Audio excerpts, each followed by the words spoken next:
Hello and welcome back to part 6 of a white, gray, black manga book club discussion of Nausicaä of the Valley of the Wind by Hayao Miyazaki. My name is Bruce. I am joined again by my constant co-host Gautam. Hello, hello.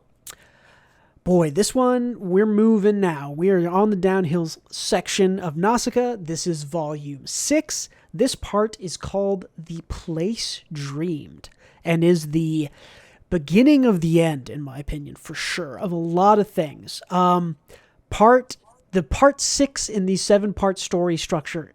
Part 6 in the 7-part story structure is called the Plot Turn 2. This is where the protagonist discovers something that helps them resolve the major conflict or defeat the antagonist, which I think, since this is a 7-volume thing, it's pretty good to break it up like that. I do think that's what happened in this section. Tell me about part 6 and your feelings reading it and getting through it here, Gautam. Shit was buck wild. Holy shit. So much happened. And after that ending, like, I know I say the line, Bart, I say it every fucking time.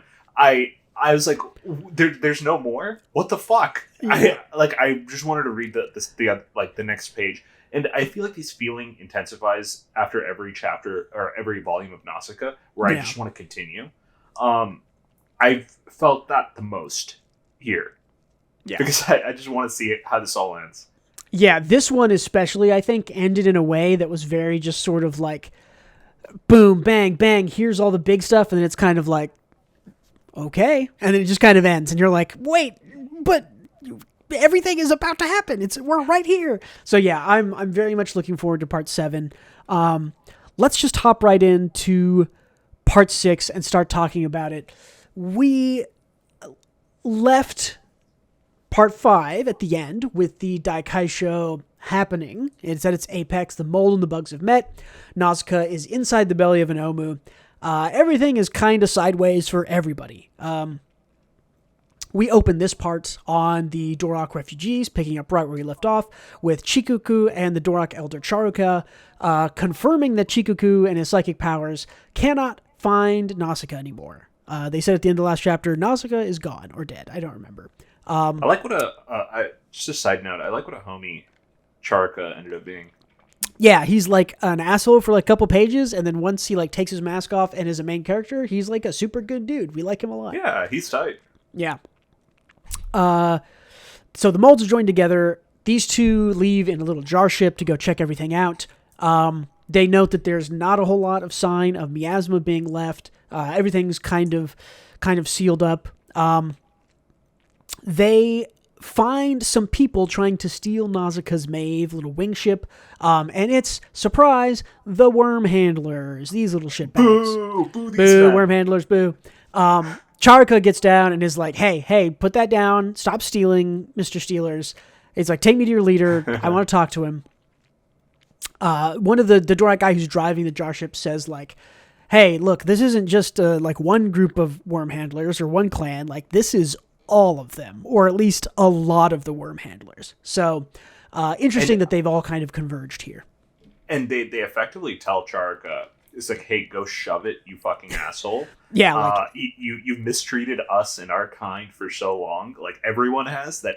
We hate everyone. We're just going to loot. We're going to do whatever we want because you are all assholes to us. Maybe my favorite part of this chapter was the fact that it literally calls out all the other people and kind of us as readers too. We've joked about wow, the worm handlers suck. Every time they're brought up, everybody in the story is like, wow, worm handlers, they suck. And then in this chapter, they're like, you've been telling us we suck for 5.5 volumes and we're here to tell you, like, F you. We don't suck. We want to, we're going to do our own thing now. I thought that was good for you, worm handlers. Yeah, I thought that was really great.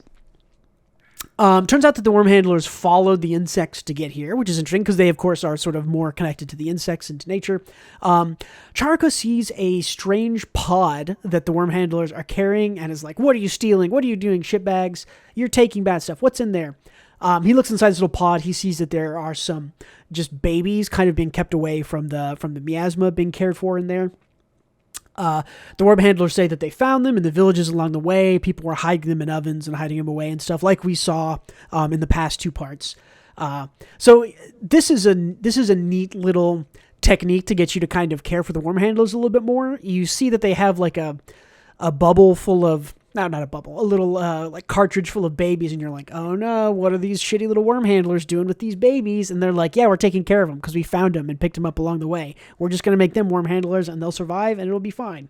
Charka doesn't like this. He's like, no, like, so many of my Dorok people have lost their babies. Like, give me the babies. We'll give them to those people. They will have someone to care for. You know, it'll heal their hearts.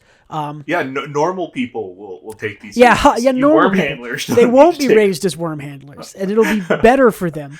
And I love the worm handler's reply here. I thought it was super interesting. The worm handler replies, "Your empire is dead, and soon enough, you'll all be dead as well. We've waited for this day for 300 years," which I thought was very sort of like, it was a big FU to Charka and the Doroks of like, you've mistreated us. This is not your time. Sort of the bugs and the Daikaisho. You guys fucked up the world. You're not getting a say anymore. Kind of a thing. Yeah, exactly. Yeah, like, this is your fault, and we're one with the bugs and the Sea of Corruption and stuff. So yeah, it's our time now. Which maybe my favorite thing in this whole chapter is the worm handlers kind of taking back their agency and being like, well, we aren't just shitty workers with these weird worms that everybody hates. They're sort of like, no, we have our own stuff going on. We have our own religion. We want our own clans, our own separate kind of society type thing. So I thought it was very interesting. That was a very good moment. My favorite part was the very last panel, but I'll tell you about it when we get there. So after that, again, another really good, I put a lot of just quotes. There were more quotes than ever in part 5, and there's even more quotes in this part, and I think there will probably be even more quotes in part 7, because at a certain point, there's nothing that I can say that works quite as well as just what the text says. So the next part, the worm handler says, "Be gone, cursed priest, go with the knowledge that we have hated your kind." That's like a mic drop, kind of like, "Be gone, cursed priest, go with the knowledge that we have hated your kind." Literally, like, get out of here. Know that you abused us and we hate you. Like, you are not our friends. We do not like working for you. We hate you. Get out of here. God, this is a good worm handler justice moment. Full worm handler redemption in this part right here, for sure. Yeah, we owe this is our worm handler apology up. Yeah, for sure. So after that, we see that someone notes that all the 11 tribes of worm handlers are set to gather here. The worm handlers say soon that the sun will hit the bodies and the forest will spawn. Chikuku is like fighting to take back Nausicaa's wing ship at this point. Stuff gets a little hairy here for Chikuku and Charuka, because the worm handlers are like, no, you're not taking our stuff. We hate you. Be gone, cursed people. They're like, kill them. Like, but no blood. Like, this is going to be a glorious day. Don't make them bleed. Just take their masks and they'll die to the miasma, which is kind of a little twisted, right? Can you imagine you're like fighting someone off and you're like, hey, kill those people, or like, I don't know, you're like fighting in a burning building and you're like, hey, kill those people. You've got a gun. Don't use your gun. Just make sure they're stuck in the building and they burn to death. I think in their mindset, one, they're completely okay with that because they've been mistreated. But two, I think they see it as more of them getting consumed by miasma as becoming one with nature, and not kind of. It's less see bloodshed as more of a dishonor and disservice. It's more sort of heretical. It's more of a heresy to their religion, quote unquote religion. Right. To like spill blood than it is to just let them die to the earth. Yeah, for sure. Yeah. So again, all that's getting kind of hairy. Enter the forest people. We have some of the forest people we met in the past parts walking up. They walk up, and interesting to note that the worm handlers here are like instantly stilled and kind of pacified. They walk up. One of them kind of touches hands with Chikuku. They communicate telepathically. We don't really hear what they say. This main forest people guy pretty much looks at Charuka and Chikuku and is like, let's go look for Nausicaa together. Again, like I've mentioned in the past parts, we are very much bringing characters that have been separate together now. So this is the first instance of that in this chapter, and there's a lot of that in this chapter. or this volume. And I appreciate the use of the telepathic link there because it just covered everything without having to like recaps. Like, oh, Chikaku explains exactly what happened between now and then and their relationship with each other. You know, like less is more. There can be a relationship of trust, and it just makes sense, right? Yeah, and we already know that Chikaku is psychic. I think we already know that this guy is psychic too. If we don't, we're gonna pretty soon learn that he definitely is. So yeah, it's a super good writing technique to just like, it's the where it's the video game thing where it's like, oh, here's your new person. You need to tell them about everything that's happened in the past, Persona 5 style, and it just fades to black and fades up, and they go, huh, wow, that's an interesting story, and you haven't heard anything. So yeah, good recap there. They say, let's go look for Nausicaä together. The Forest people look at their little jar flying machine and are like, no, your masks aren't going to work where we're going. They give it this bubble covering that we've seen before. They use this bubble to protect Nausicaä at the end or in the middle of the last part and fix her masks and stuff. They tell all the worm handlers, they're like, hey, go up on that hill, gather everybody, get all the leaders, go there. The spore stuff we note kind of is starting to sprout. They note that it's like, it's getting there. Someone asks, I think it's Chikaku or maybe Charka, is like, where's the mold? I don't see the mold. It looks like it's all just the bodies. And the forest people main guy here is like, the mold is there as well. It's eaten and with the other fungus, and it's settled down. This is something that was was essentially foreshadowed with some of what Nausicaä was doing with her little tests. It's all sort of conglomerated into a single biological, not entity, but sort of a biological ecosystem, right? They've, the dead Omu and their spores and their trees that they carried, their Sea of Corruption stuff, and the mold have combined, and it is all one ecosystem now, is what we're told, which is a very a poignant thing in the greater discussion, I guess. And it's at this point with the explanation that essentially the humans are the ones destroying the forest balance, explicitly stated, and the forest restores its balance at great cost to itself. Right, yeah. At this point, Charka bursts out in tears, realizing that his old teachings were correct, and what he was doing now and the path he was following, he's been following his whole life, was the incorrect one. Which I thought was a poignant and good moment. Yeah, lots of tears in this chapter for sure. A lot more than in the past. So there's a quick little kind of sideways divergent thing. At the start of the volume, the big volume 2, right? If you buy this in English in 2 big volumes, there's 4 parts in the first volume and 3 parts in the second volume. Even though we're calling this volume 6, it's part 6 of volume 2. Anyways, at the start of that book, there's a little kind of description of how the Sea of Corruption trees kind of like gestate and grow and put down roots and all this stuff. And that's kind of relevant to like this part right here, because I think it's the forest elder guy says there, you don't see it looks like it's stilled and like nothing's happening because they're using their energy to put down roots right now. Once the sun hits it, it's going to explode and be big, right? Which they mentioned earlier. And then, like you said, that quote, when humans destroy the world's balance, the forest restores that balance at an enormous cost. The human world grows smaller, and it's the insects who are saving it. The Omu are gods. Charka talks about all this stuff, right? He, like you were saying, he goes back to his old religion of like, the bugs, the Omu are the gods. That's who I used to worship. That's who we should be worshiping now. At this point... it makes sense. Nausicaa is the apostle of nature and the Omu. Yeah, and the Omu are very sort of... Yeah, similar to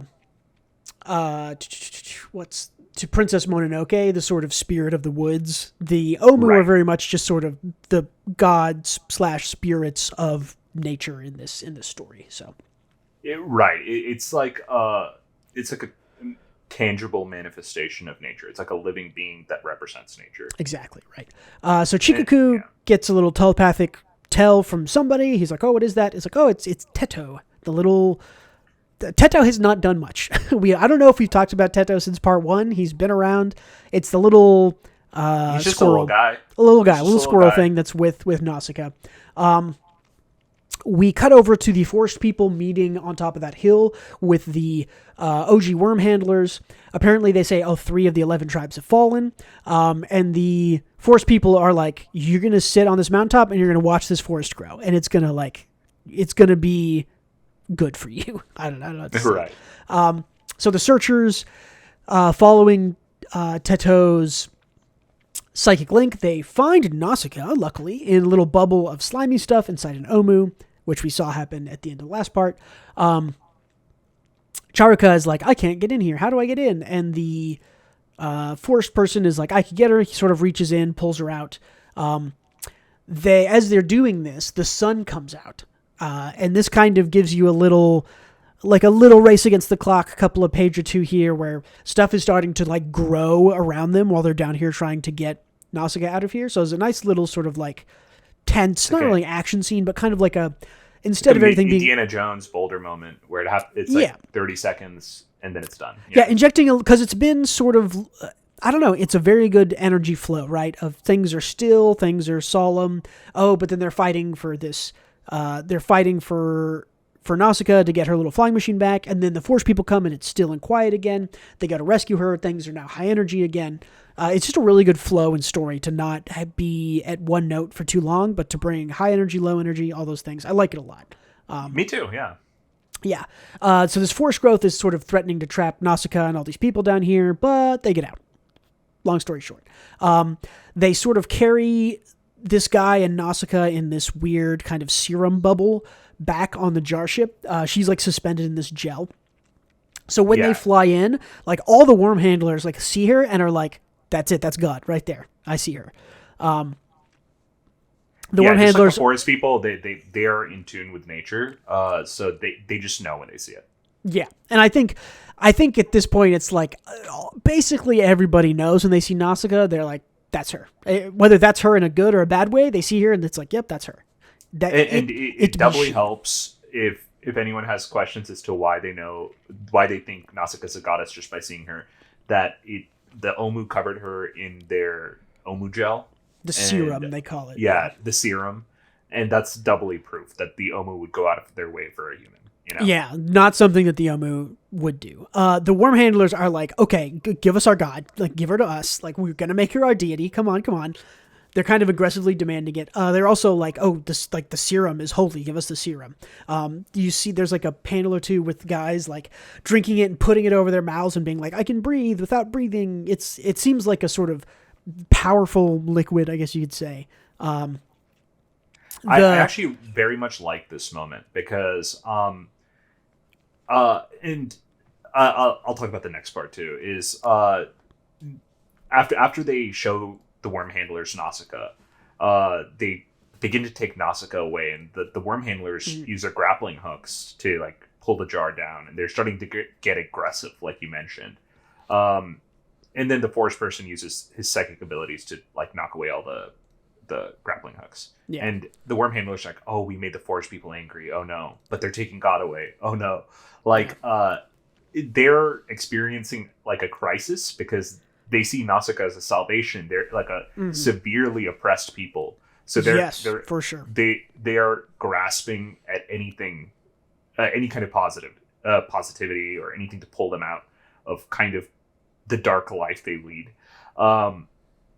And taking Nausicaä away, they were even willing to like kind of get in a fight with people they revere, you know, or get on the bad side of people they revere for it. I thought that was a really good, well-written scene in showcasing how desperate these people are. Yeah, I mean, they are a sort of beaten and defeated people, as we have seen. We literally memed on how much they are hated in the story and how much we hate them up until this moment. So yeah, they are desperate for Nausicaä because they know, like everybody does, that Nausicaä is a form of redemption. I don't think they are obviously incorrect in trying to keep her for themselves because she is a redemption that is meant for all people. I think we'll kind of get to by the end here, maybe. But yeah, it's super interesting. So yeah, the Force, again, like you mentioned, Force leader trying to take away Nausicaä. He says, he has this line like, Nausicaa followed the Omu to their deaths, intending to die, and they wrapped her in a serum to save her. He says, I do not know what this girl saw inside the Omu as she lay wrapped in the serum. There are those who have achieved sympathy with the Omu, but none have ever peered into the abyss that is the heart of the Omu. So very much like, she's very special. We know it, you know it, blah, blah, blah. I think it literally quotes, like, if you look into the abyss, it looks back at you, almost word for word. But they take Nausicaa away. The worm handlers think that they've angered the forest people, so they're also sort of like, oh shit, we made one religion mad while trying to start a new religion. Another really cool line here, this is from the sort of main forest person. He says, or maybe it's from Charuka, I don't remember who says this, but there's a line that's like, poor souls, their knowledge of a better world can only cause them pain, which I thought was like, that's fucking sad, man. Yeah, that is sad. And I see the perspective, right? The forest person, they are all hanging out with other forest people, and these worm handlers who revere them and also believe in their philosophy are stuck here getting treated like shit in the human world. So they're like out of place in a society that hates them. Yeah. It's also, I mean, I don't want to get into too much modern day stuff, but like, this is something I think a lot of us can relate to, of like, I have knowledge of a better world that could exist, and because it does not, I am in pain, quote unquote. I am angry, or I'm bitter, right? I see Japan's public transport, and I live in America, and I don't have that, and that sucks. I look at the UK or Australia's public health, and they have a better world, and I don't have that, and that causes pain for me. So that, and I understand and that's like that small scale stuff. There's like societal, like major societal issues in real life that invoke that feeling, I'm sure, for a lot of people, right? Yeah, so I think there's especially sort of in the internet age where you can go and get all this information and see all these other places and how they work really easily. That sort of knowledge of a better world can cause them pain. I get that on a deep level myself, and I think a lot of us do. So that is it for that scene. We cut over to Yupa, who is being held on the sort of... this is the most badass scene. Yupa is... He's always a badass. He's great. Yeah. He's being held like in the den of the Hydra of the Emperor's ship. They're being fed by like a bunch of handlers. He like watches them feed and listens to them kind of communicate, and he like escapes just because of course he does. And he takes out these handlers, and he says, I see you're using like some tool to whistle at a high pitch for human ears to hear. I'll take you out and take it and control them. And he like knocks the guy out and looks, and he's like, oh shit. He cut a hole in his tooth to make that whistling sound. I cannot just steal a whistle and make this sound. So he's like, well, I've unleashed them. Real quick, time to run. I love the way he knocks that guy out. He's in like the same room as all the Hydra. That's where they're keeping him as prisoner. And he like beckons the guy over. The guy's like, we'll feed you some slop later. And he just simply hands over his handcuffs. Yeah, I've read. Like, and the dude is baffled. And then he like gives him a good fucking punch or a good kick to the gut. Yeah.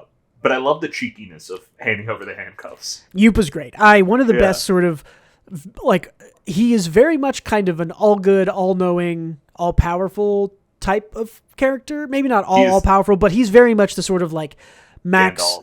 Yeah, Gandalf is a great comparison. I think he's very much the Gandalf of this story. But yeah, I love that. He's very cool. So the Hydra here, they're coming after Yupa, but he's like, oh, they're also just kind of ripping each other apart. Clearly controlling them they're out of control, right? So Yupa kind of runs to the edge of the ship. Here we go. Stuff is starting to come together more. Yupa sees below him the jar ship with Nausicaa on it, and he sees like the Maeve ship and is like, oh, like that's Nausicaa's ship. Interesting. She's still alive. She's still down there. We cut to the Emperor on this ship. He's in a little like recovery healing pool, like a back to tank thing, like Star Wars I've mentioned before. His brother comes as sort of this dark shadow. The Emperor says, you're too weak to attack and you're unable to accept defeat. Shadow Man looks down also and sees Nausicaa's ship, and the Shadow Man, you see him just kind of disappear from the cruiser, and he lands. to one point of clarification here is his brother is dead, but like his body is dead. What is essentially, what is essentially left is what is akin to a vengeful spirit, just malaligned feelings. Yeah, this like psychic energy type thing. But it is a little weird because that dark mass, the Emperor's brother, does just kind of like jump out of the ship and like lands on the glider. So it isn't like he's like, I'm a flying spirit, I can fly. It kind of has a little bit of physicality to it, which I thought was interesting, right? Is that what happened? Oh, I thought he just flew over. Okay. Like, well, if he did fly over, he does very much like land on the glider and like make his way over kind of physically. Yeah. So got it. Interesting. The Forest Elder tries to drive back Shadow Man with his magic. He does a pretty good job, but Shadow Man slips by and goes into Nausicaa's dream. This group here on the Flying Jar, they land. They note some details about the. They note some details about the Emperor's ship, and then they sort of watch him. They watch his Emperor's ship like stop, turn around, and just blow another one of the Duroc ships out of the sky. And they're like, what the hell? What is this? They were thinking about like hailing that ship to come get them or to help them out. So that's kind of a big like, oh, maybe we don't want to hail that ship. Let's just keep going. So then the Emperor Namulith comes up and he pretty much announces kind of over, I don't know, radio, if you want to say. He's like, my brother is dead and the priest rule is over. Follow me or die. Like in so many words, he's basically like, priest time is up. My brother's psychic is dead. It's me or nothing. We're going to war. And just to specify one point is, I'm not sure if we mentioned this, but this whole time Nausicaa is in stasis or in a coma. She's like asleep or in a coma. Yeah. And the group of the people that are down there with Nausicaa kind of taking care of her, they note that she's in a lot of danger, and especially when she is about to wake up or when she does wake up, they say that she's going to be in a lot of danger when that happens. So they need to keep her safe until then. At this point, Charuka sort of leaves, and Shikuku is like, don't go. If you go, I know you're going to die, dude. And he's like, I have to leave. He heard the sort of priest being called out. He says he has to leave because he has to do what he can to prevent further madness. He's going to go back, I think we assume, and talk to the Emperor, something like that. So Charuka leaves off. We cut over to the Valley Boys with the Chocobo bird and the egg and Kurotawa. They're waiting for someone that was scouting ahead. They're in their own little area. The bird kind of notices something and like runs off. And Kurotawa is like, you damn bird, come back here. You are leaving your egg. Come back. And he follows him. A little bit after following the bird lets Kurotawa ride it. It like motions and Kurotawa's like, what? What do you want? You want me to ride you? He hops on. At this point, the Forest Elder is sort of meditating near Nausicaa and says that Nausicaa is asleep. And we cut to Nausicaa in the dream world, which is kind of our next big segment. She's in a field of grass at the start, kind of as a little kid. But then there's also kind of darkness, and the shadow monster, the brother, is there with her. She also kind of notes, I don't know if it's here a little later, she notes that like, oh, this is where she ran into creepy skeleton guy from the last two parts, right? Is kind of in this dream world. Right. So at this point we get the start of this kind of dream journey that Nausicaa and this dark shadow are about to go through. This dark shadow kind of attacks her and she struggles against him. She's obviously strong light magic versus dark magic, obvious weakness here. You're right. She barely struggles. She's just like, be gone. She's like, stop. Yeah. And the darkness is kind of cast away from him, and he's now this kind of like mewling zombie man with empty eyes. Very sort of weak and childlike is the way this guy acts now. He's like gaunt and pale and skinny. He's like Smeagol a little bit. Yeah, very Smeagol. Yeah, Smeagol's a good comparison there. But he starts kind of like following Nausicaa around for this part. So Nausicaa... he was... It was interesting because he initially, like after she cast aside his darkness, he was just whimpering and whining and like scared. And Nausicaa's like, well, I'm going to leave. And you can come with if you want. Yeah. And he's like, okay, no, you just come with me. And Nausicaa like takes him by the hand and takes him along with her. Yeah, she's very, very caring and motherly, as we will see. That is going to be reinforced a couple of times before the end of the chapter. Absolutely, yeah. Nausicaa, kind of while walking through this dream world, she sees images of her friends who are there near her. Kui and Teto and Chikuku, all these people, etc., kind of show up in her dreams. The first elder shows up in the dream world. They kind of come up against a break between this dark place where she is and a forest that looks like sort of like the Sea of Corruption. And that's where the elder shows up and sort of invites Nausicaa and her little like Smeagol dude, like, hey, come to the forest. We're guiding. We learn that this forest elder's name is Selim. So we finally have a name for this dude. The nasty man, little Gollum dude, is scared. He doesn't think he can go in. Nausicaa shows him compassion and sort of not really forces him forward, but is like, come on, you need this. Come with me. Yeah, because he's getting consumed by darkness again. And earlier on, she yeah. mentioned how the darkness was like kind of painful and how he was covered in it. So, like he was scared and cowering, and she effectively forces him to come with her. Yeah, for his own betterment. Yeah, and this is I think a important turn in Nausicaa's character, because I think this shows. We mentioned previously how she was much, much, much more concerned with the well-being of the Omu and the forest and nature. And now I think we are, it's not necessarily a turn in the character, but we are at least being shown and seeing that we're seeing Nausicaa caring for people again. So I think that's just an important thing to sort of call out. And it's interesting because like her feelings, the last part where she's like, you know what, fuck humanity, right? Let's like, I'm with the Omu. It's like, it was her in the heat of the moment being angry. And her true nature, as you'll see in this chapter, and you see right now, is she cares about everything. Mm-hmm. So, where were we? Selim, like, as she's sort of inviting the dark man to come with him, Selim says, like, that's the Durak Emperor's shadow, his brother, right? He was born from the darkness, and he should be retired to the darkness. And Nausicaa's like, okay, dude, but if this darkness is here, and we're in my heart, like you just told me we are, then it's my darkness, and the darkness is inside me too. So that's, I think, another sort of like this. I mean, this whole dream sequence, the kind of first time I went through it, I was like, that was kind of like weird and cute and very ethereal. And the second time through it, I was like, this is really important. This is really good stuff. Nausicaa sort of facing down that, like, hey, we're inside like my heart, my mind palace, and there's darkness here because there is darkness inside me. I am not all good. And it's like, if there is darkness inside me, then, that's,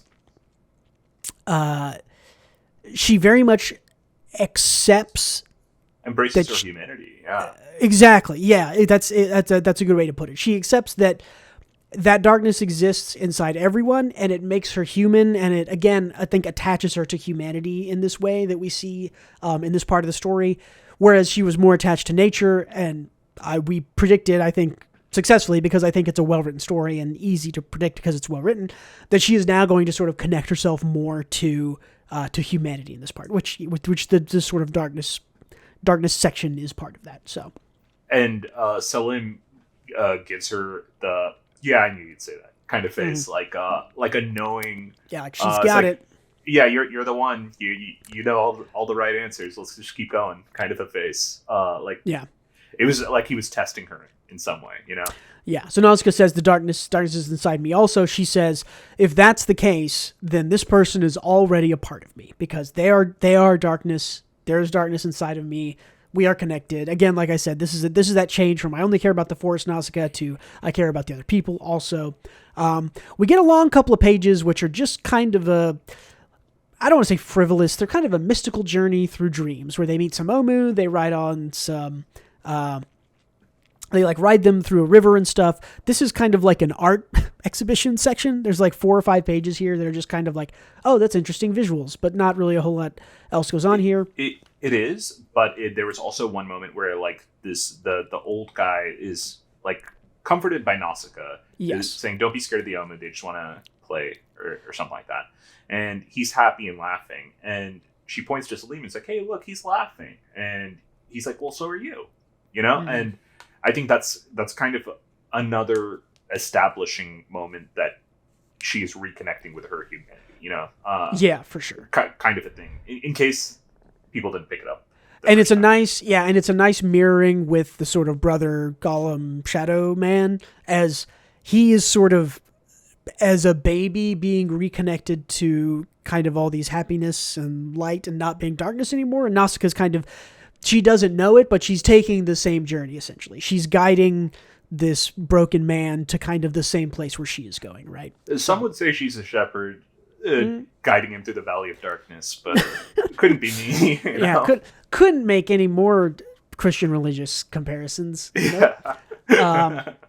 When they get past that little part with Yomu, the zombie man is sort of like sad and is like, no, I want to go back to the Yomu. That was fun. That was good. Nausicaa notes, I wish I could tell people this is what the afterlife is like so they might live more peacefully. I thought that was a cool little thing that's like, I wish I could tell people that there is a sort of peaceful, unviolent place that is caring and calm so that you might live your life. You might have an example to live up to, right? Which this is just, Nausicaa is just full of like good, interesting, mature messages, and that this is just one of them that I liked. So I love that too. And to be a shithead about it, I think I would be terrified because if Nausicaa wasn't there, that guy would have just been swallowed by darkness and died. Yep, it would have been bad. It's funny because Nausicaa, as soon as she's like, I wish I could tell people that's what the afterlife is like, Selim is immediately like, lol, you ain't dead. What are you talking about? Yeah. He's like, I'm literally right here by your passed out body. You are asleep. And she's like, oh shit. She says, I thought my wish came true. Or no, I'm sorry. This is not an actual quote. I just wrote, quote, Lamau, I thought my wish came true and I was fucking dead as shit. Dash Nausicaa, 1987. Which is funny because she literally committed to sort of dying with the Yomu, so she thought she was dead. Makes sense. I'll put this on Anime IRL for free uploads. Except probably no one, everyone's seen the movie and probably no one's read the manga. So That's true. That's true. But we have, in our couple 14 or 20 or so viewers, you out there, we appreciate you. Go like and subscribe. Go leave a comment if you're reading this with us. Thanks a lot. Nausicaa here notes, it's like, I threw it all away once already. And Selim says, like, you were carrying literally the weight of the whole natural world on your shoulders. So, yeah, of course you decided to throw it away. That's a lot of weight to bear. Too much. The group walks forward. They emerge kind of through this Omu for a section into light, which is the end of the Sea of Corruption, they note, inside her mind, right? So not the real end of the Sea of Corruption. Plants and everything out here is clear of miasma. It's just kind of like normal nature as we were grown. They're like flabbergasted that there are trees growing. There is grass. There is like normal sky. There is water. There's all these things that are like, oh yeah, that's normal nature. But they're like, oh my God, it's so beautiful. It's so cool. And we see it all kind of growing around the large kind of dead Sea of Corruption trees, which kind of, this reminds me of like a coral forest, if you're familiar with those, where it's like coral leaves behind a skeleton and more coral grows on top. So it's very much kind of built on other dead creatures, but the live creatures are on top of that. Very cool. Right. Yeah. And you know what? This is like everyday stuff for us, but it felt beautiful looking at the world through their eyes. Yeah. I don't know. Something about how Miyazaki drew those panels. It felt, I made a note of it here because it feels very intentional. Like they talk about just like grass, trees, soil, and all the panels are like gorgeous and shining, and they are clearly not, while it may be kind of quote unquote normal as we're talking about it, like the way that it is drawn and presented and framed in these panels by Miyazaki clearly shows that they're magical and valuable. Like these, the grass, the trees, the soil. It felt ethereal.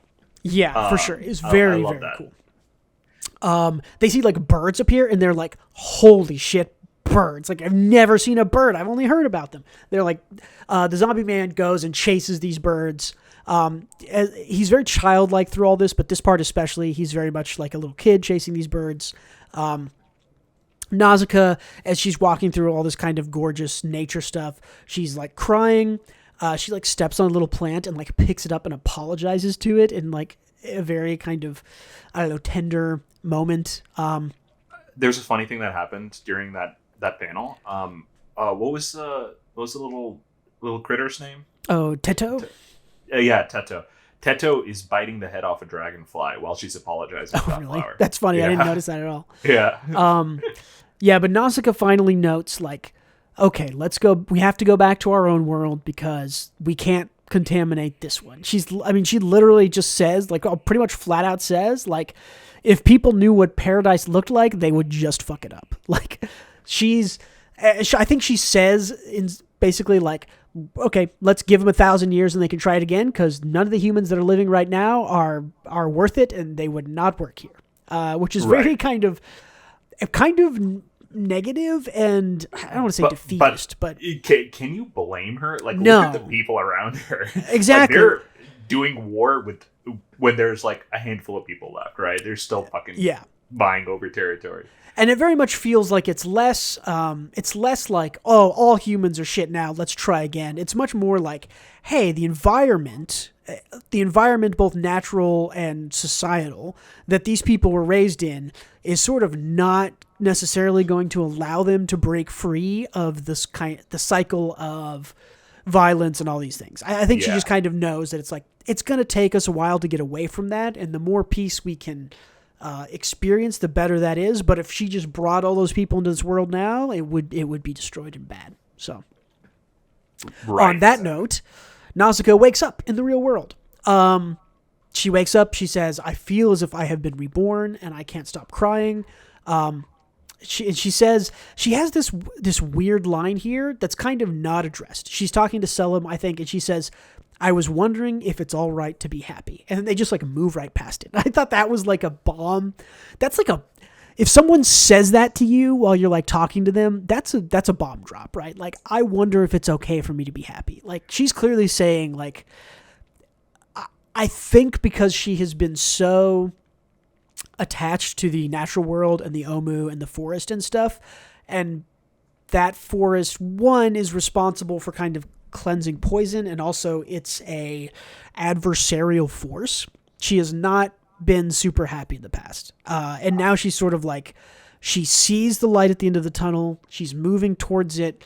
The Daikaisho is here, but it's actually kind of a good thing, and she knows it. So she's conflicted of, I'm so happy that the mold is stopped and we're going to get this new forest and that nature is beautiful and wonderful, but is it okay to be happy while there's all this war happening and all these people are being displaced? That's exactly it. It's the onus of responsibility. Like, she's shouldering a lot, and the world is, in her world is suffering. Like, at every angle, people are miserable. So I think it's one of those kinds of states. Is it all right for me to be happy in this moment? But the story doesn't dwell on it, so we won't dwell on it. It literally just moves right past it. So Selim, I think Selim's like, I'm not a therapist. I can't handle Selim's like, kind of you want to get married and come live in the forest with me? You can come with me. And she's like, what? He literally is like, live your life with me. And I was like, is this a proposal? We just get a proposal of this, like, they've known each other for like 20 minutes. I think effectively, that was what that was. Yeah. There's a really good panel here of Nausicaa, like, after he literally says, like, will you live your life with me in the forest? Where she's like, that very kind of like pitiable, pained face. And she says, like, thank you. You make me very happy. She says, you have placed yourself in the flow of life, but I find myself involved with every individual living thing. And that is what we have talked about the past 5 parts. And this is that Nausicaa is very much a representation of nature, but also, every single, like what just happened. She stepped on the plant. She felt its pain. She picked it up and apologized to it. She has a different relationship with nature than even the Selim, this forest guy, who has a generally pretty good equal relationship with nature. She's on a different level from that. So she says, you've placed yourself in the flow of life of the forest, but I'm involved with every individual living thing. She's I actually literally take that to mean something a little bit different. And to quote the worm handler from this chapter, she lives in both worlds. Mm-hmm. So the forest people are in tune with the forest, but not with humans. And the humans are only in tune with humans and not the forest. And Nausicaa is involved in both. I think it is both. I think it's what both we said. It is definitely exactly. It's definitely, she's part of both both worlds and attached to them, which is, I mean, and this is her. I guess it was last in part 5 we talked about this, but we talked about how she was more involved with the nature and forest and how she needs to find the balance, and that I think that she will find the balance. I think this is... Hey, you were totally right. Yeah, this is literally the line delivery where we are seeing... She literally says, I find myself involved with every living thing. I find myself involved with both nature and humans equally, and each of those on an individual level, which is... more involved than just going with the flow in the forest. So, absolutely. She continues and says, I love the people of this world too much. Here she is literally confessing her love for the people, not just the nature. She says, I'll have out my life in the twilight of this world that humankind has polluted. So she's very much like, I love humans. I know they fucked up. It doesn't matter. Like, I'm going to live my life until I die with humans in this messed up world. The worm handlers this whole time are just being voyeurs and just watching all this happen while this confession and stuff goes on.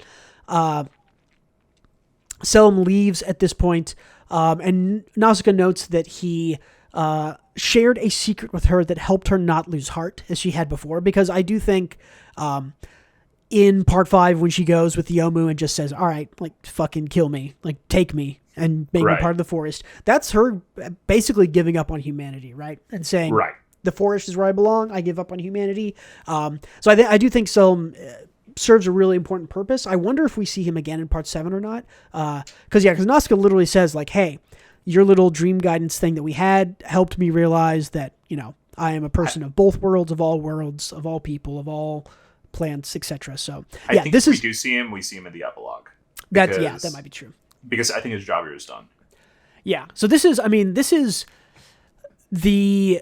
Worm Handler stuff has been my favorite, but this little scene kind of after she wakes up with Selim is easily the most important character development we've seen from Nausicaa. I mean, she's been on this path the whole time, but here she is arriving at her moment, right? So this is a super important thing. I super love this whole part. It was very good.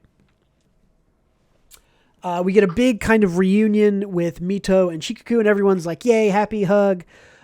We cut away to Toromechia, the actual capital city, which we have not seen yet. We're shown that they're living in kind of the remains of the old, defeated, destroyed world.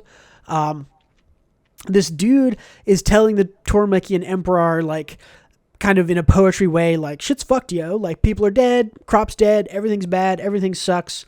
We get a little bit of world building where the priest has this written poem that's all doom and dust, and the Toromechian leader is just like, your poem sucks. Tell the priest to try again and make it scare me next time. If they're trying to scare me into being religious, he basically says, like, try better.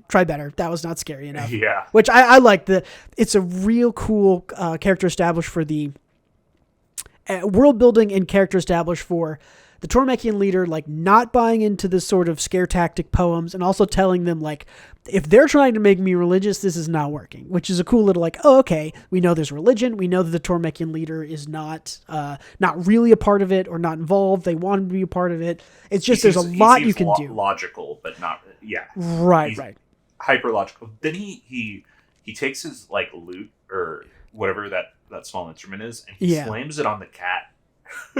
Yeah, it's I don't know why he did that. Taking a page out of Araki's book, the author of JoJo, of just like, you want somebody to be a bad guy, they abuse an animal immediately. Like, for no reason. Yeah. Interesting note here, but this is Kushana's family, right?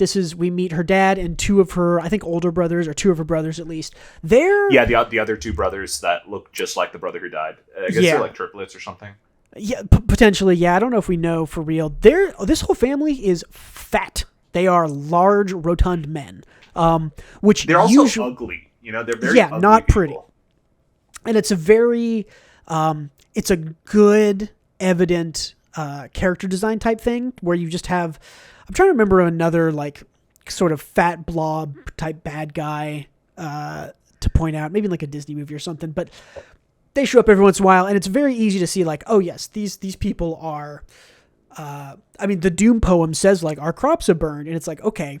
Exactly, yeah. If their crops have burned and these guys are still fat, there's some abuse going. Again, it's all this sort of really fast... Right? It's wealth and power hoarding. Yeah. Exactly. Well, and it's all this stuff in this, like, I mean, this is not very many pages. This is like 5 or 6 pages, and we're learning like all this stuff about Tormechia and these characters, and it's on like a really short amount of time.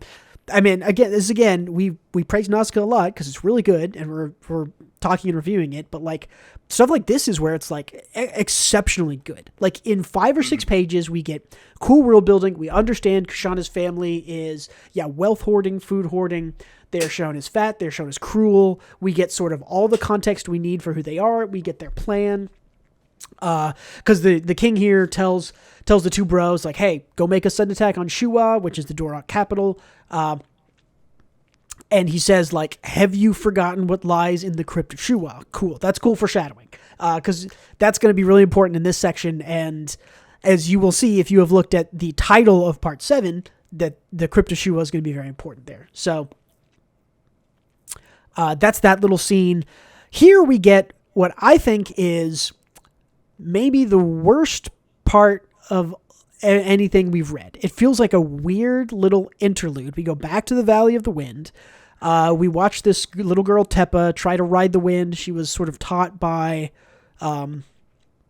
Nausicaä in the past, and there's like some flashbacks, and none of it seems really important except for like kind of the very end where they note that there are some, I think they're Dorok people have crashed near them, or Tormechians. I don't remember. I think it's Doroks, but there's like a crashed refugee ship essentially nearby. The important part is they discuss like, are we going to help them? Are they not going to help them? They mention sort of like what like WWND, what would Nausicaä do?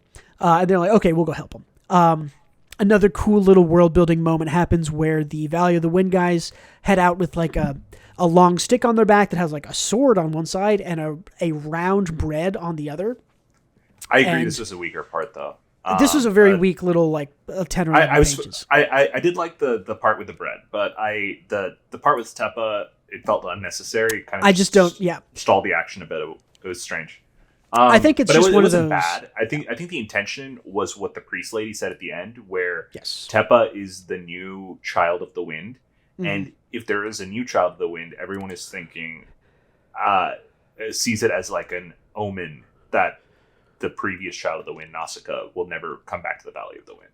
Right. And I think that those pages were there to represent that and to kind of put a question mark in the reader's head about Nausicaa's fate at the end of this journey. But I felt it was out of place a little bit too. I mean, I think this is maybe the one time where I've been able to tell, like, because these were published as like individual chapters, right? There's like 7 or 8 chapters in each of these volumes. This was the one time where I could tell, like, oh, okay, this hard cut was a chapter and it ended right here, and I could tell exactly where it was because it was all of this Valley of the Wind stuff, and it did feel a little out of place. But yeah, the cool little world building thing we mentioned, they come out with bread and a sword. They say pick one. The people say, of course we pick bread, which is peaceful. They help them out. That's kind of that's all. That is the important part, like we were saying. There's the Tormechians, the Tormechian refugees, and the Valley of the Wind have an alliance, effectively. Yes, and there's the very last panel in the very bottom corner of this part has a weird little just like aside that is like, hey, just so you know, as the exact moment that this stuff was happening with the bread and the alliance, the Tormechians started their attack on Shua, which I thought was I didn't even see that. Yeah, it's a little weird and out of place. It's just right in the bottom corner. It's just like, hey, when this happened, Tormechia started their attack on Shua. Which is weird because the story hasn't done a whole lot of like telling us like, oh yes, halfway across the world, right now, this is what's happening in a single sentence and then cutting to the next thing. So that was a little weird. That was another thing that I thought was weird about that little part. But that is strange. I didn't even notice that. Yeah. Good to know. So we now cut back to Nausicaä and the worm handlers. She's like telling them like, hey, like, take off your masks, and they're like, we cannot. It is a custom. Like, we can't do that. It's bad luck in our religion to take off our masks. Yeah. And she's like, no. Like, I'm not your god. I just want to be friends. Take your mask off. Like, she basically is like, touch me, feel my hand. I am warm. Yeah, I'm a warm-blooded person just like you are. They feel her and are kind of like, yes, she's just like us. She makes Mito, who is the sort of leader of the Valley Boys that have been with her, and the leader, or one of the leaders of the worm handlers. She's like, hey, and shake her hand. number 2 throughout all of this. Yeah, Mito, is her co-pilot of the gunship. or the pilot of the gunship most of the time. So, yeah, she makes Mito and the worm handlers shake hands, and the worm handlers are suddenly like, they were like, we thought they were garbage men for 70% of the story, and suddenly they're these little like puppy dog excitable dudes who are like, oh, so happy, so neat. It's a weird heel turn of characters, but I think it works still. It works because I think because they revere Nausicaa to this extent, and also they have just never been shown kindness or basic human decency at also any point true, before this. Yep. Yeah. So as soon as Mito and the worm handler shake hands, Nausicaa's like, all right, cool, I'm out. And just like books it. She says she's going to go convince the Doroks to not invade Tormechia. She takes Chikuku with her, and they just hop on Maeve and fly off. Kurotawa and Mito talk. Kurotawa's like, hey, like you should be taking Nausicaa, like making her lead the Valley of the Wind, protecting your people, protecting your kind. Like you need to look out for you and yours. Mito says like, no. He's like, we talked to her and we get this. This is another sort of intro reinforcement of Nausicaa as a mother figure. Because Mito says, nope, they talked to her. They told her all the things that happened in the Valley of the Wind about her father dying and all these other things. And Mito says, like, she literally just, like, held all us old men. Like, she, like, held our heads and let us cry like we were children. And before that, Mito was like, we didn't know how to break the news to her or how to deliver this news because they expected her to cry. And I thought this was just such an awesome moment because for sure, right after that, Mito says, if whatever Nausicaa's decision is, we'll be there backing her up. Because it effectively saying, if Nausicaa is wrong, we sure as hell ain't right. We don't, like, Nausicaa is the only person who's capable of doing any of this. And if she fails, then we had no hope to begin with, you know? Exactly, yeah. I wrote a little parenthetical here that was just like mother vibes, Mother Earth. Nausicaa is an embodiment of Mother Earth. And I wrote, we got there. Because I think this is definitely, we talked about this in the past, not necessarily from the Mother Earth vibe, but in this section, in section 6 going forward, especially from her dream with the little darkness dude who acts very childlike and she's very motherly towards, and then this part where she's very motherly towards the Valley Boys, and then there's one more part at the end that we'll get to. She is represented as a motherly caretaker towards children, both childlike and old men. And that speaks to me as she's very much this representation of Mother Earth now. She's not just a representation of nature, but specifically of the sort of Mother Life Earth itself. Nature. Yeah, exactly. And and nature from a mother producing, protecting angle, which is we had not seen that necessarily in the past, or maybe we had and we missed it. I'm curious maybe to go back and see. We mentioned this. We mentioned this in the past because because she calls all of the bug children, and she calls the children, and she calls a lot of things her children.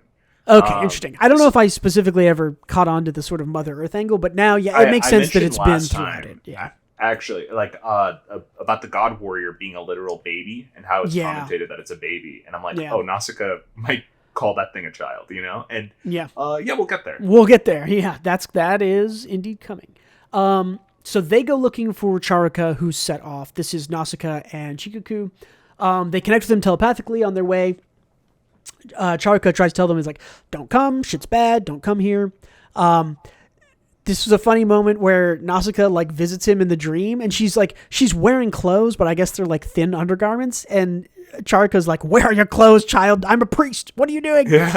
Which I thought was kind of funny. There's not a whole lot of humor. God. Yeah, there's not a whole lot of humor in here, but there is enough of it that I enjoy it. The funniest thing is at the end of this volume. So the Dorok Emperor Namulith, he is putting the priest to death because he's taking control. We saw him shoot down that ship. He's essentially blaming Charika wholesale as the mastermind that created the slime mold, which brought about the destruction of their land. So he's laying it all on this priest guy.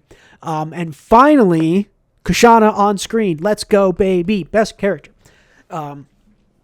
Kushana shows up. Namalith says to Kushana, he's like, you probably think I'm fucking insane and love killing people, don't you? And Kushana's like, yes, I am tired of this bloodbath. She says, I am tired of this bloodbath exhibition, which is literally saying, like, she calls it an exhibition, not like, oh, I'm tired of you killing people for what you think is. She's like, you're putting on a show, and I know it. Like, what are you doing? Like, and the fact of the matter is, he just does he likes killing people. That's the truth. He likes killing people, and he likes doing it publicly. And she's like, what are you doing? Nemelith mentions here that there's going to be like a big war announcing ceremony, and we're going to get married at the same time. And that's coming up. She's like, hey, you got 15 minutes. You ready? He's like, we're going right now. He says a line, he says they're waiting on a particularly appropriate attendant, which is good. It's like 10-page foreshadowing. I don't care. I love foreshadowing. It's one of my favorite things. I love the way that line is said, a particularly appropriate attendant. Because you think, that's great. Nice. Like, a little dude needs to come and watch. And they're saying he should arrive at any moment. Nausicaä is approaching all of these people where Nemelith and Kushana and Charka are. Nausicaä is approaching. She sees two ships flying kind of up ahead. They're flying really slowly. She kind of notes like, hey, they're going really slow. Nausicaä then like comes in with like a psychic yell, like fucking Batman out of a skylight with psychic energy. She's like, throw no more stones. There must be no more killing. She like does oh God, did you ever play Star Fox 64? I didn't. Dang. Okay, you could do these cool like turns. She does like a sky whip turn, comes straight down. Oh, that's the only one. Yeah, like it's not a barrel roll, but it's I don't remember what it's called. But anyways. It's like a sharp turn. It was sick. It was a full ass maneuver. She lands on top of the rock that Charka is chained to. She like there's like half a dude's head. For some reason, I don't know why I noticed this. There's just this panel where she lands and like. Weird. And like kicks this dude's like half a dude's head like off the top of the thing. The panel is just dedicated only to that. Her foot kicking this head off. I noticed that too because I was like, did Nausicaä decapitate this guy? But no, it was just he was a pre-decapitated person on a rock that Charka was on. It was one of the priests, and Nausicaä just like slides on the rock, kicks that dude's head off, and then starts like preaching about peace. And I was like, why was that included? It's just weird, like, I don't want to call it hyper-violence, but there's, like, a lot of violence in this series. And it's pretty, it's shown as pretty messy and pretty brutal, and we hadn't gotten any of that yet, so I guess they're like, I don't know, put the decapitated top half of this guy's head on top of this rock, Nausicaä will kick it off. It was a strange choice for Nausicaä to be the one to do that, but that aside. Yeah, so, Nausicaä lands, Chikuku calls out psychically to all these people. He says, Lua Chikuku Kulubaluka has come to talk to the Dorok King with the disciple Nausicaä. I wrote Kulubalaka Masaka, which means impossible in Japanese. Because Charaka notes like, oh, Kulubalaka, that is the name of the Dorok King who was defeated by the Holy Emperor years ago. I'm glad we brought up that point last time. That the Dorokian Empire and his brother were just people that conquered that empire and took over the throne. Yeah. Or I guess revealed in this chapter, not conquered. They were a rebel force. I guess. Yeah, usurped. Yeah, usurped, exactly. Rebelled, whatever you want to call it. Yeah, it's also interesting. Part that kind of made this really work for me was like, oh, okay, who's psychic in the series that we know of? And it's like, okay, kind of Nausicaä, but not really. And then it's the Emperor's brother and Shikuku, and kind of the Emperor. And so it's like, oh yeah, and those are all Dorok royalty, we now learn. The three psychics. Right. So that, to me, that all lined up perfectly. I was like, oh, I believe that. It seems kind of out of left field, but also like, yeah, it's kind of all been there. The only psychic people we know are the Dorok Emperor, the Dorok Emperor's brother, and this kid. And this kid is Dorok royalty also. So yeah, it makes sense. It does make sense. And I think it ties together that small plot point, which I didn't think would ever come up again, by the way. Mm-hmm. And it also makes Chikuku relevant. It does, yeah. Like he's had kind of a weird... Yeah, he's kind of had kind of a weird place where... I guess it doesn't sound that I wasn't sure what his point was, but his point seemed to be he's psychic. He allows these people who speak different languages to communicate. It's how he was introduced, I think, because he felt like an RPG character that's just like, well, I guess I'll join you in your quest, like or like I'll follow, like I'm not part of your party, but I'll follow you around until you need me, deliver me to my moment. But this, I think that this has kind of retroactively improved all of his moments, because now it's like, oh, okay, he's doing this maybe because he thinks he has a purpose to take back Dorok and rule it or something. I don't know. I'll be interested to see where he goes. Why is he a child? The timeline is confusing now.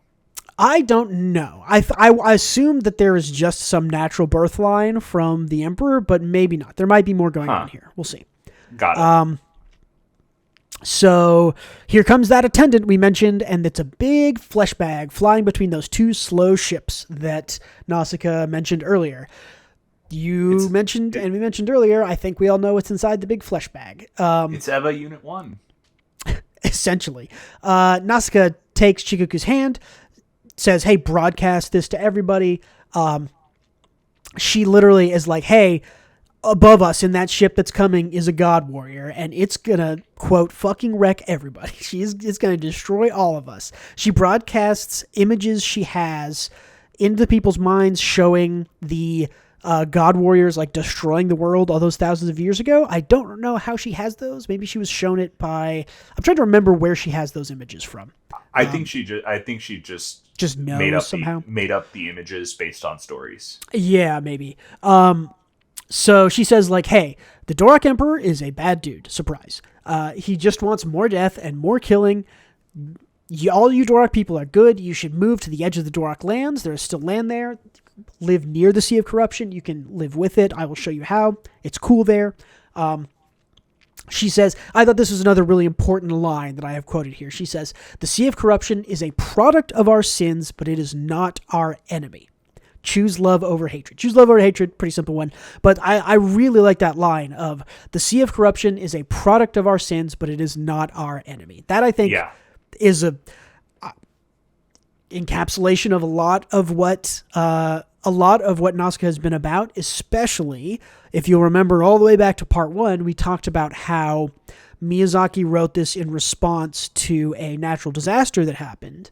And I think he's sort of calling out here to remember that, hey, a polluted nature might be a scary thing to confront, and it is a product of our sins that we have to take responsibility for, but that does not make that part of nature or any part of nature our enemy, which is, I don't know, that felt very poignant to me in the story.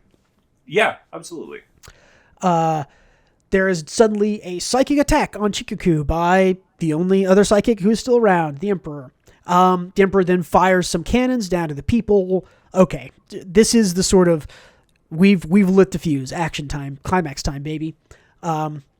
And he starts talking shit to Nausicaä, saying, wow, you really did a good job at manipulating these peasants.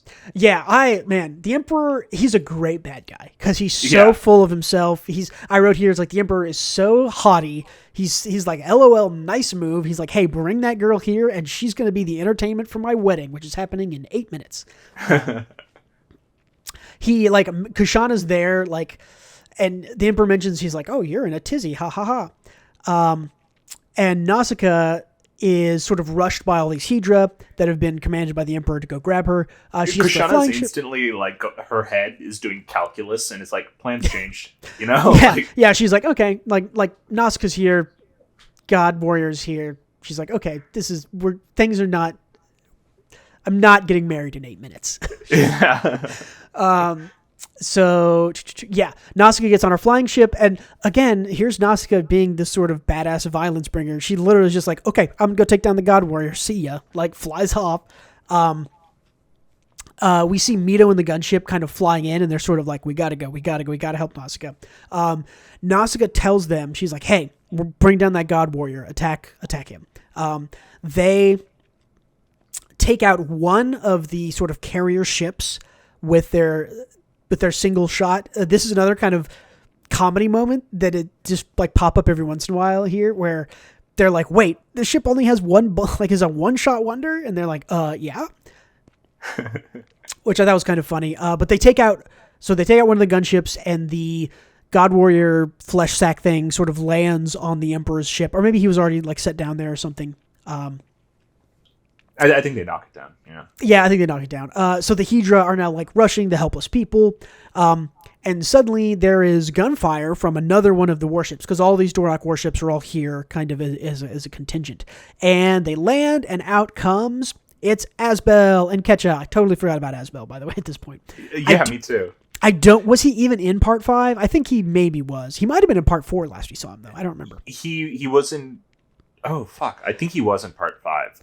It's kind of strange how I feel like It feels like so long since we've seen him, right?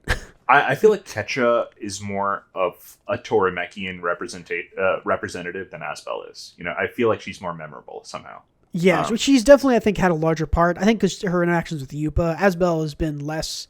He's less of a well-written character. He's just less of a character in general. He just doesn't have the screen time. He's fine. He just doesn't have any screen time. I'm coughing. Yeah, for sure. And they're leading their sort of their own Dorok contingent. They say... The Manny clan chooses the path of Nausicaä. Manny needs no new emperor. So they're sort of like, hey, we have our warriors. Let's go. They give her the little... I put Egg McGuffin here because I thought it was funny. I don't know if I'm saying it out loud. They give her the little... kind of funny. They give her the little MacGuffin egg from part 1.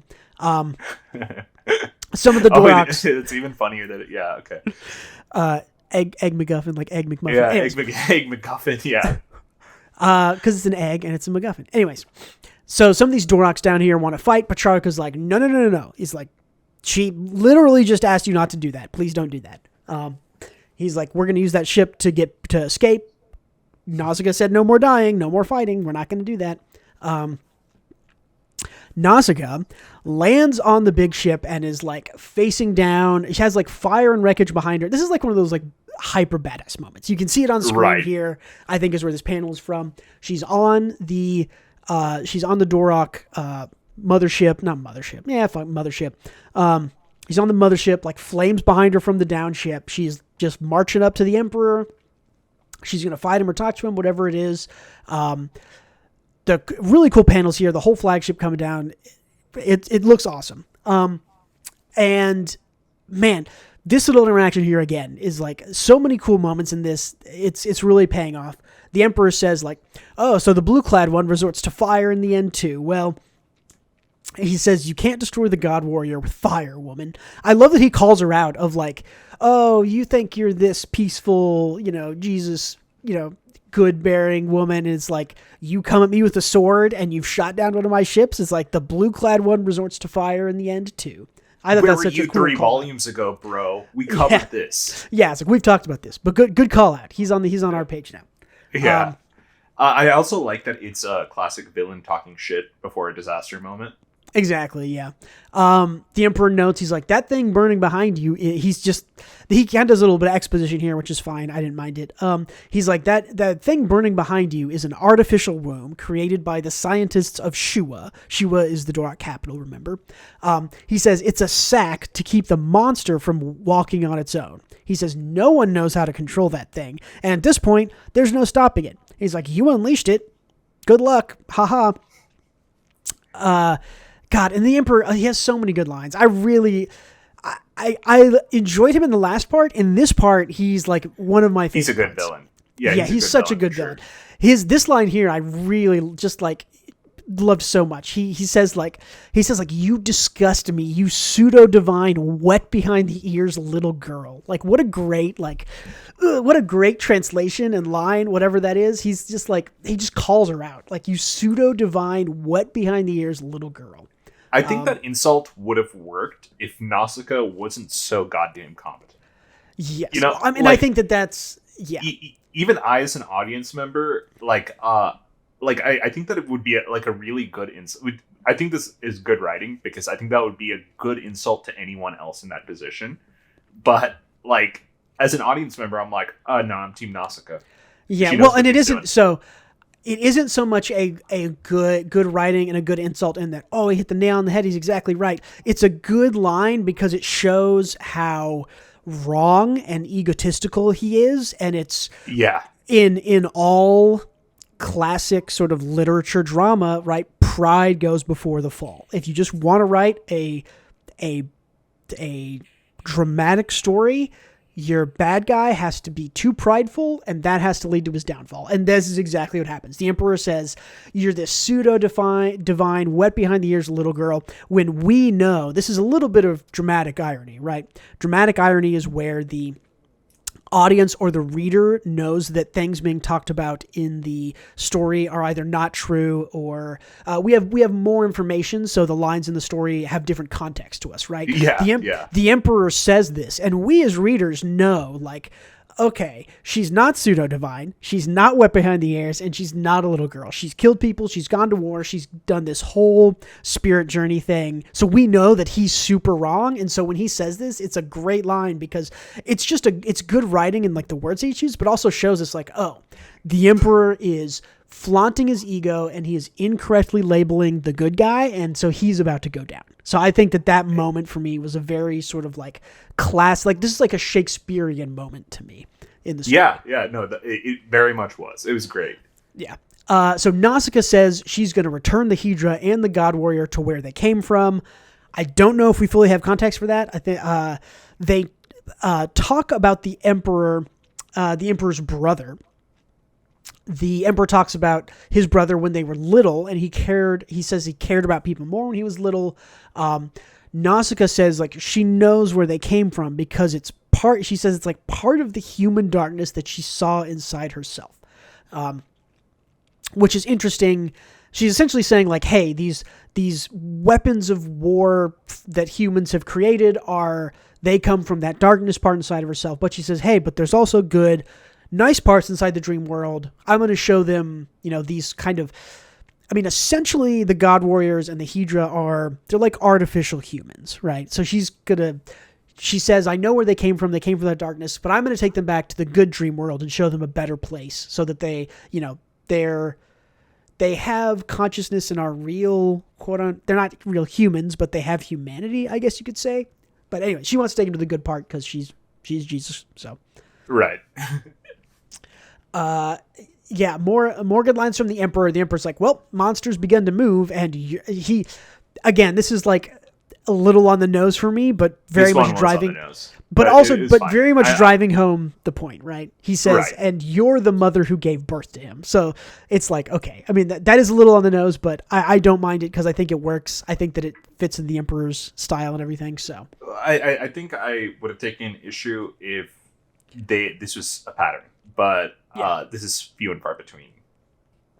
Yeah, I do think that laying things out simply on the nose like that is sometimes good. It's also a good use of repetition. We have now seen in this volume alone 3 separate times Nausicaä referred to or shown as a very motherly person. So yeah, if we noticed it maybe once in the last 5 parts, it's showed up 3 times in this part. So this is clearly. I think that line was more so to establish the other points in case like people didn't put that connection together. Yeah. Then the next part will seem like out of nowhere to them. And that's true. That line is for that. But you're right, it is on the nose. It is definitely setting up what's about to happen. So the Emperor says, like, I'll give you the Doroks and the Hydra and the God Warriors, and you can, quote, crawl around with the whole bloody lot on your shoulders and then see if you can save the world. The Emperor's lines here are so good. I want to see... We've talked about this, but like, I want to see this animated as an anime so bad. I want to see the guy playing the Emperor like absolutely chew the scene with like you can crawl around with the whole bloody lot on your shoulders and see if you can save the world. Because he's calling her out of like, oh, you think you're going to save the world? You're so naive and idealistic, and it's so good. It's very good. All the while, so the God Warrior now is waking up behind Nausicaä from the flames. Nausicaä real quickly thinks she gets the sort of mental thoughts of an Omu. She says like, oh, am I detecting the thoughts of an Omu? And it says like ma, which is like, okay, here we go. It's not an Omu. It's the God Warrior. Oh, snap. The Hydra then start to like grab Nausicaä. And then bing, bing, bing. Who's that? From the top rack, it's Yupa in disguise. Steps coming on the to save Emperor's the head. day. Yeah, he like kicks the Emperor's head. He pushes all these Omu back, or at least does a good job fighting off some of the Hydra. Sorry, Hydra, not the Omu. yeah. Suddenly, while Yupa is fighting them, one of the Hydra just gets like its bottom half completely fucking obliterated, and you don't know where it came from. And then you do know where it came from. Oh shit, it's the God Warrior shooting like lasers from its face at the Hydra. One of the lasers kind of goes stray and just like goes straight through the armor of the Emperor and cuts it off. It blows up like some of his ship too. Yeah. Yeah. So it then looks like it like grabs Nausicaä with its hand, but it's pretty quickly shown after that like, oh, it's actually just protecting her from the Hydra. The God Warrior then like picks Nausicaä up kind of very softly and tenderly, checks on her. And then it kind of freaks out, gets hella mad, and it blasts a laser through the sort of command deck, the top part of this flagship to Smith, like, and it is not like it blasts the flagship and it blows up. We see in like the very next part, the Emperor is like cackling like a madman through all this because he notes that like the God Warrior shot through the top of my ship, hit a mountain behind it, and blew the mountain up. And he's like absolutely going insane at this point. But that's really cool. That really shows you the power, right? Like, oh, okay, laser takes out a Hydra, whatever. But it like goes through a ship, hits a mountain, destroys the mountain. It's a really cool way to kind of show like incidental, what's the, like, not crossfire. It's like collateral damage. There you go. That like literally the collateral damage of this God Warrior destroying the ship is that it blew up a mountain, which is really cool and impressive. It's cool to see because now you know why they destroyed the world in like 7 days. Exactly. Because insane firepower. Yeah. Nausicaä tries to calm down the God Warrior by saying like, look, I'm okay. I'm fine. You don't need to be mad or sad or scared. She notes, again, more reinforcement here. The God Warrior's just like a child, childlike, but very powerful. I was trying to figure out what this note meant.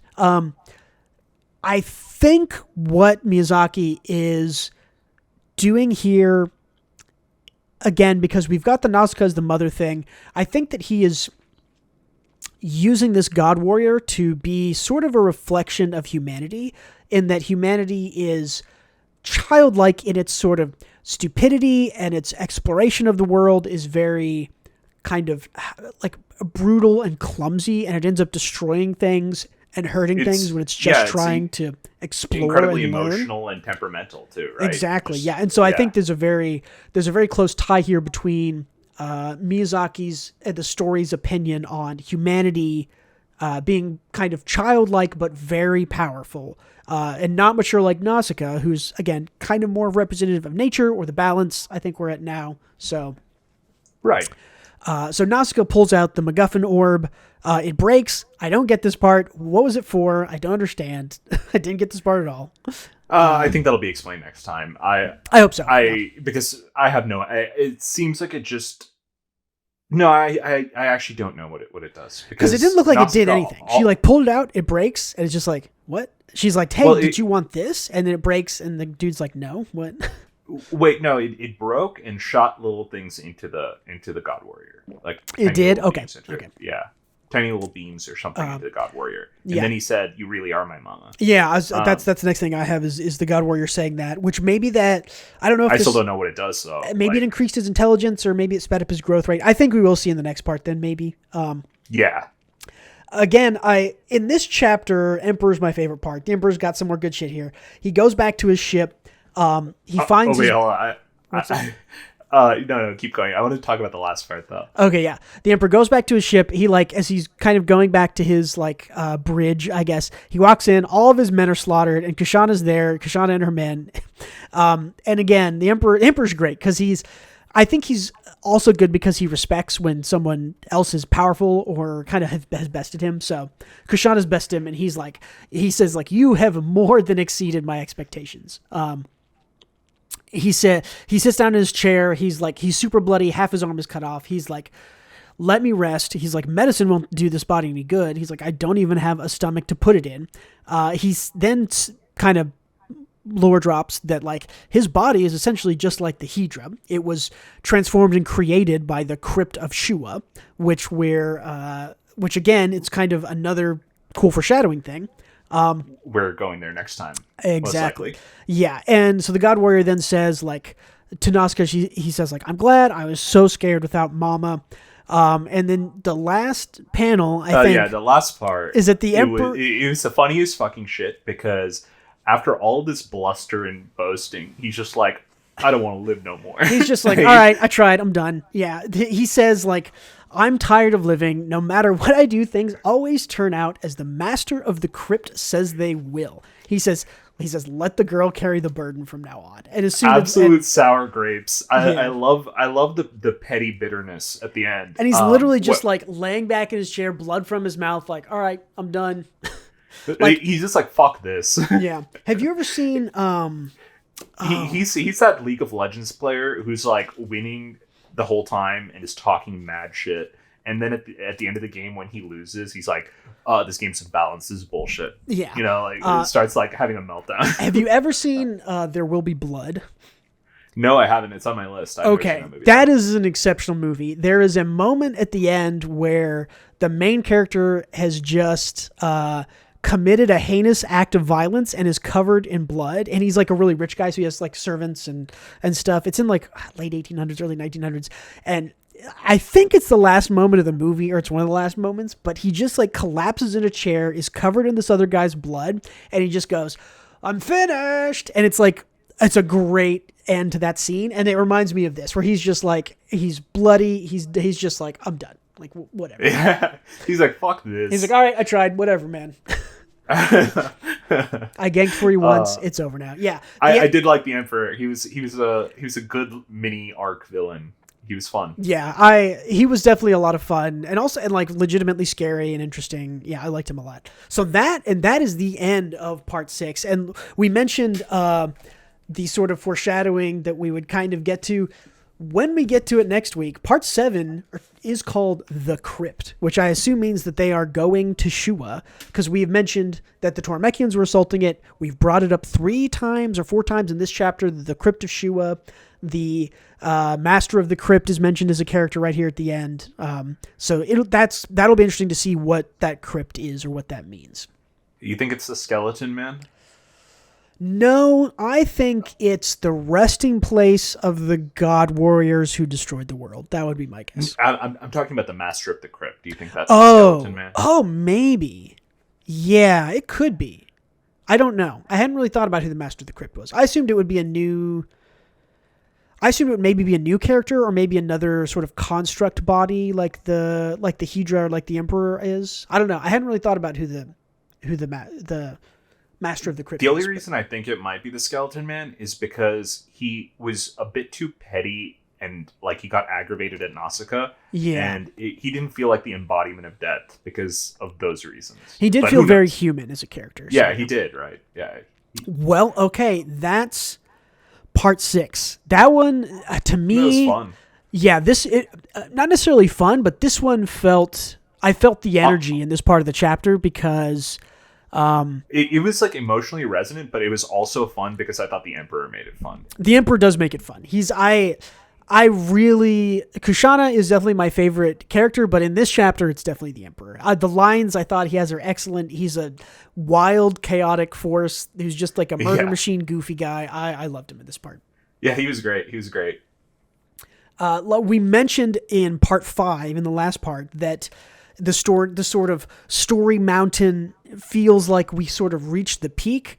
I think part 6 has great energy because that boulder, the story boulder, is rolling down the hill now. You can feel it. You can feel it gathering energy. You can feel it moving forward. You can feel it pressing towards an end, especially in the last kind of 40 or 50 pages where Nausicaä and Yupa and Charuka and the Emperor and Kushana are all in the same place. They're all interacting with this God Warrior thing. It's just still excellent. It's still really good. It's still like one of the best things I've ever read in manga for sure. Like it is so good. As long as it lands the ending, which it feels like it's hard to miss at this point. with everything It's they've gonna be established, they've effectively set up a good ending. You know, like Yeah. I don't. The last volume is just a slice of life about raising a god warrior. It's taking it to just school. what's her name in the Valley of the Wind doing slice of life stuff. Right. Yeah. The new girl that didn't Yeah, make any Teppa sense. or whatever her name yeah. is. Yeah. Cool. Any other last thoughts, last comments on part 6 of? No, we went a little longer this time, so It was we can just call it. There's a lot of section. And, yeah, have a longer one for part 7. That's like 220 pages, as opposed to like the one. These are like 150. Yeah, most of these are about 150. Yeah. So the last section is a little bit longer. We're also definitely going to do sort of a final thoughts, final recap in that last video. So yeah, part 7 video is going to be quite a bit longer than these others. But hey, if you've been with us this whole way, thanks for sticking with us. Thanks for watching.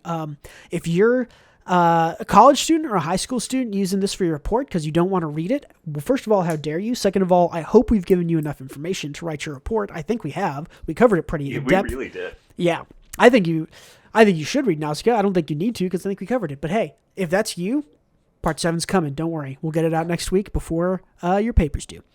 And you need to use proper MLA citation to credit us. So yes. Is it MLA? Is that what the citation is called? It is MLA. Okay. Some people, what's the other one? Chicago? I don't know. I haven't been to college in I don't remember. decently long time now. Yeah. Cool. Hey, thanks for listening, everybody. Thanks for sticking with us. Part 7 in 1 week. That will be the last episode of this manga book club. The next manga book club discussions that we'll be having are going to be on the One Piece live action. I think we're going to do 4 episodes of that, 4 2-episode chunks. You will see those out at the end of August when that launches. We're going to get those out pretty quick. I think we're just going to do them, set them out. So look forward to that. After that, I think we're going to try to do another manga book club. We might not start one until the new year. We'll have to see. But plan after that, I want to say, is we're going to do Soul Eater, right? Yeah, at the moment it's Soul Eater. That sounds like something that, no offense to Nausicaä, it has been amazing, but nobody has read it. It's also a lot. It is also a lot. It's dense, I mean, yeah. It's 150 or 160 or 170 pages, and there's so much going on. I mean, these we mentioned it in the past, but these pages are like easily a page and a half of a normal manga in density of paneling and what's going on there. So, yeah, having to read the it all. shitpost that is Soul Eater. Yeah, Soul Eater's like 107 or 111 chapters. I think we'll get through that in like maybe 4 or 5 parts. Like, I think that's probably pretty quickly get through that. It'll be fun. It'll be easy. Excited to do that because I mentioned, I recently read Fire Force. I love Fire Force. I think Soul Eater's also good. I've seen the anime. Excited to read the manga. I think Okubo's art is always fun and interesting. He's a great character work guy. His plot is paper thin most of the time, but the characters are good, so it works. Yeah, that's the case with Soul Eater from what I remember. Yeah. Cool. So that's what's coming up. Yeah, that's what's coming up if you're here for the book club stuff. If you want to plan ahead and start getting Soul Eater or get that Netflix subscription so you can watch One Piece live action with us. Other than that, thank you for being here. Give us a like, subscribe, ring the bell, give us a thumbs up, leave a comment if you're reading with us and you want to have a discussion. I'd be happy to talk about this with anybody who wants to hear it. Head on over to Twitter if you want, at WGB Manga. Other than that, thanks so much for being here, everybody. See you later. Don't forget to read the last part of Nausicaä.